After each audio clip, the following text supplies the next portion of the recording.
What's up, guys? This is Cody Knott back again with NASRA 360 for the Martinsville week. With me, I have the top three finishers: Ted Wade, winner; Keith Bradley, second place; and Tyler Dittmer for a second week in a row.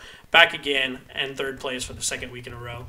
All right, so let's go ahead and get into this. Let's go ahead and start about some topics. We'll start with Ted since you were the winner. All right, so talk to me about coming into the race and how you felt after week two. We're going into a short track, so you really don't know what to expect. I didn't have high expectations because I knew it's a very good possibility you're going to get caught up in everything. But definitely was hoping we could make a bounce back after Homestead. For sure. All right, Keith, let's move on to you. How do you feel about the race coming into it after week two? A hell of a lot better, being as I dropped out of the week two race. So, I mean, it couldn't have went any worse than that. True. Tyler, let's roll on to you. How do you feel coming into this after week two? I kind of said it last week. Short track racing kind of sucks. I knew it was going to be a lot of cautions. I was hopeful that it wouldn't be, but obviously, people aren't patient. So, no high hopes coming in. Yeah. Okay, so with you, let's go ahead and roll into it. Tell me what you were feeling after the stage one. I know there was a lot of cautions that led up to it, and it finished under caution, but what was your mindset? For me, qualified on pole. That's just rarity for me. I never qualified up front. It was just kind of stay up front. Don't get put in the back. Don't get shuffled to the back. For some reason, I could not do a restart to save my life. My tires just spun. I tried second gear. I tried third gear. I tried half throttle, quarter throttle. No matter what it was, just something about it. I don't know, my pedals are jacked up. Just couldn't restart. So stay up front, and then goal was to stay out at the end of stage one. I saw Ted did the same, and I was like, all right, a couple of us on the same strategy because we didn't run enough laps to worry about fuel or tires. Yeah, for sure. All right, Keith, roll into you. How'd you feel after stage one? Not very good, especially since I was involved in that very first crash on the start, which sucks. So it put me deep in the field. So the stage break couldn't have came at a better time. I stayed out like everybody else did up front. I mean, with that many laps of yellow, you really don't put any hurt on the tires, and you really don't use a whole lot of fuel. So true. All right, Ted, let's roll into you. How'd you feel after stage one?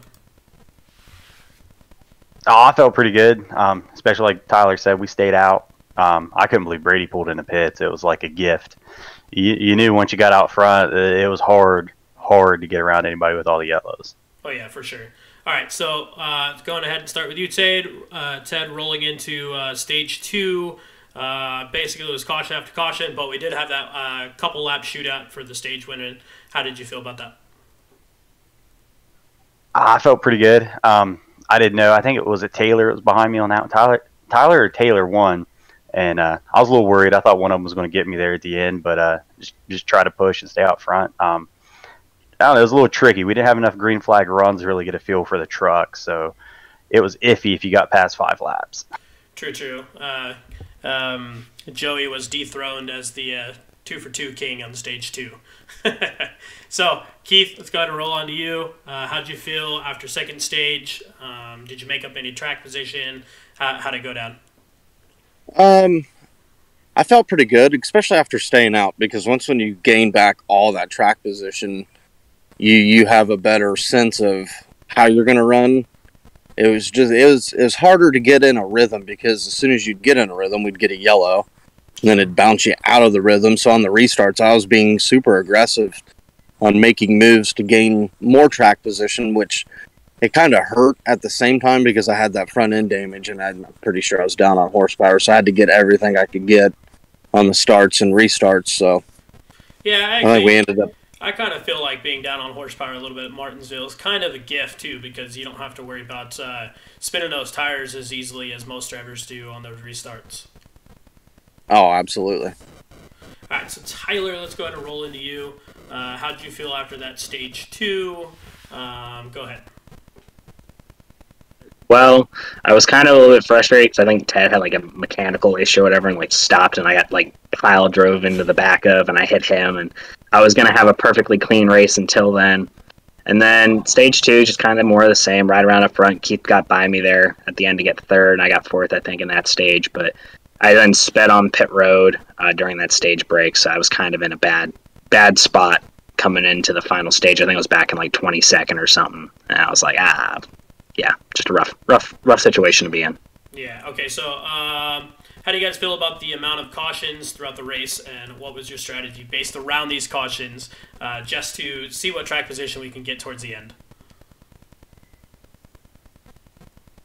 Well, you go first on this one. Yeah. Whichever. In my case, I mean, with the damage I had, I couldn't afford to pit and then go to the back. And then with all the yellows, you would have never gained all that track position back, just because you'd go green for 2 laps, you'd pick up a spot, and it'd be yellow. So, I mean, you really couldn't get good speed build up or anything like that. So, the yellow sucked, for sure. Yeah, we're going to roll on to Ted. Ted, tell me how you felt. What was your field strategy after all those cautions? Yeah, I was just watching the mileage on it there and the estimated laps, and it pretty good. So we just kept staying out. There's a few times we kind of stuck it in 4th gear and just clutched it, try to save a little bit of extra for green, white, checkered. But it was interesting. I expected us to have less fuel than that. What did you finish with? Oh man, I can't remember. It was only a few laps to the good. Yeah, I remember when it was coming down to the end, I got that 5 lap left of fuel notice. So, yeah. So, Tyler, let's go ahead and roll straight into you. How did you feel about all those cautions? You were there when I got dumped, almost dumped you in the process of me getting dumped. What was your feel about all these cautions? Just annoying, especially after I sped on pit road, but I was probably one of the few, along with Keith, who were able to actually drive through the field. I know Keith did it early on, and then I did it through stage 3. And most of the passes I made were under green flags. We had a couple of like 5 to 10 lap runs, and I was able to kind of pick guys off quickly, but got a little bit of damage from some wreck I think that you were involved in, and like I got pinched against the wall by Abbott or whoever. So cautions were annoying. I feel like if we ran green more often, fuel would have been a much bigger factor into the race. Like, there was no factor in fuel. You could just 4th gear, clutch it a little. You didn't really even have to. Just kind of ride around. But yeah, I had a ton of fuel left. I wasn't really concerned about fuel, but just kind of a frustrating race because there wasn't really much racing per se. Yeah. So while I still got you, how do you feel about 6 people total being DQ'd in that race? It's not surprising considering how they drove. I mean, I don't know. People are like, oh, we shouldn't have DQ limits. Well, maybe just don't run through people. That's kind of my feeling on it. Like, if you got that many incident points, you probably shouldn't have been on track at that point in the race. It's just, and also that type of stuff will prevent, hopefully, in the future, people driving like that. So they got what they deserved as far as I'm concerned. And, yeah, that's just all it was. Okay, so let's roll straight into Ted. Ted, so what is your strategy going into week 4 at Nashville Super Speedway? Tires. Save tires. We ran that Tuesday night race, and you drop 2 seconds at least off the pace in a 40-lap run, and I think we're running with 100% fuel, so definitely going to go a lot farther than what we did Tuesday night, and it's going to be rough. So if did he run with the same amount of stages? Because I know that the stages are longer this time than last time. No, there's no stages in that. Like Tuesday night, we ran 90 laps, 75% fuel. You roughly go 40, 45 laps, something like that, and it was tough. Okay, so Keith, rolling into you. What is your strategy going into Nashville? I mean, Ted said it best. Tires are going to be king this week or tonight. That track typically eats up tires pretty quick. So we'll just save what we can and hopefully come out with a decent finish. True. All right, Tyler, let's roll straight into you. What is your strategy for Nashville? I don't know. I bought the track Wednesday, haven't run a single lap on it, so we'll just see what happens. Kind of watched the race from Season 3.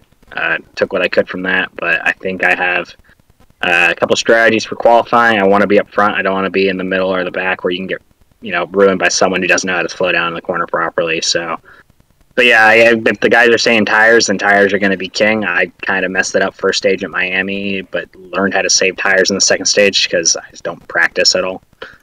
So, yep, tires, I guess, and fuel, you have to make a stop in stage 3. It's super close with 100%, so maybe that'll also play into it. If the fuel mileage race at the end could be a lot of fun. True. So, I also heard that your teammate Dana is back. Yeah.